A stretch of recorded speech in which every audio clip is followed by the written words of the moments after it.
Hello, ladies and gentlemen. It is Beast Mode 9000 here with just a quick little video.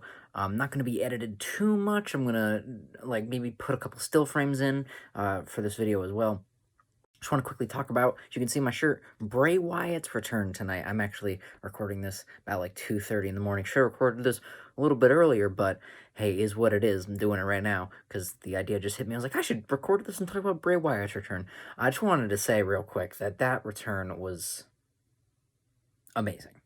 Absolutely incredible. Like, hit right on the money. Absolutely. WWE, Triple H, Bray Wyatt, whoever had their hands on creating this moment, they succeeded. Absolutely. From after the fight pit match with the end logo on screen, it harkens back to when hashtag DIY broke up. I don't know what NXT TakeOver that was. I'm forgetting. My bad memory is getting the better of me now. But it harkens back to that when Ciampa turned on Gargano at NXT TakeOver to break up hashtag DIY when they had like the little end logo pop up in the screen and then something else happened, right? That's what this harkened back to. Like they had the end logo come up when Cormier held up Riddle's hand going on the ramp because Riddle won the fight pit match, and the little end logo comes up in the corner of the screen and the lights go out. And then he's got the whole world in his hand, starts echoing through the arena. And obviously, the fireflies come out with the flashlights. And real people, not just the puppets, but real people with the puppet masks. Huskus the Pig, Ramblin' Rabbit, Mercy the Buzzard, Abby the Witch. Real people pop up in the crowd wearing those masks. And the camera cuts back to the ramp with the door. That pans up to the Titantron where you see the funhouse with all the puppets dead. It's got cobwebs. It's all dilapidated. Then there's a television monitor. Television monitor glitches on. You see this guy in this mask that looks oddly like the mask from the Black Phone movie, which I haven't seen. Not really a horror fan, but I definitely have seen the commercials for it. So I was like, oh, that looks like the mask from Black Phone, which oddly enough, the guy who made the mask in Black Phone also made Bray's new mask. So that's fun. So that mask pops up on screen, someone wearing it, and then it cuts back to the ramp with the door, and the door just pops right open. Almost swore. Don't really want to because I'm not going to edit this video much. So it just freaking pops right open as if someone kicked it, and then you see a lantern. The guy with the mask walks out, and the crowd is chanting, "Holy shit," a bunch of times.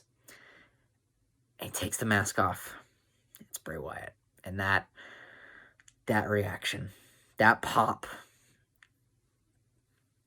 perfection, absolute perfection, just down to the smallest minute detail, absolute perfection. I said this on Twitter. Some of you may have seen that tweet. If you didn't, then I will say it here as well. Bray Wyatt is one of the most creative people, not just in professional wrestling, but on the face of the planet. There are very few people who have ever walked this earth and who are walking it now who have that level of creativity. I'm a pretty creative guy. I like to think I'm pretty creative. I'm pretty damn creative when it comes to things.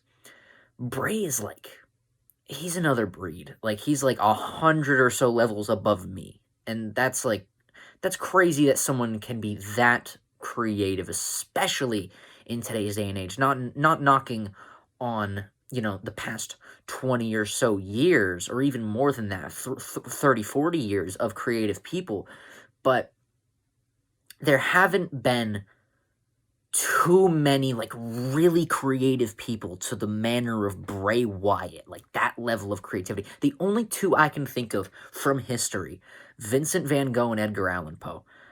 They, with their work, Vincent with his art and Edgar with his poems, they saw their art differently, right? They did it in different ways than anybody could ever do it, and they saw it in different ways than anybody could ever see it. Bray is the exact same way with his character work. He is the Edgar Allan Poe or Vincent van Gogh of professional wrestling. He is, and he is one of the most creative people in the world. And I'm not just talking currently, I'm talking all time. This man is a goddamn legend, and he is main event talent, main event creativity. What a guy. So my reaction to Bray Wyatt's return was just, I was screaming, I was shaking. I'm still shaking even talking about it now, if you can see a little bit. I've got goosebumps talking about it. It's amazing. Absolutely amazing. The top 4 returns that I can say I totally lost my mind at, one of them being in a negative way because I'm not really a fan of him, and I'll get to that as I say this.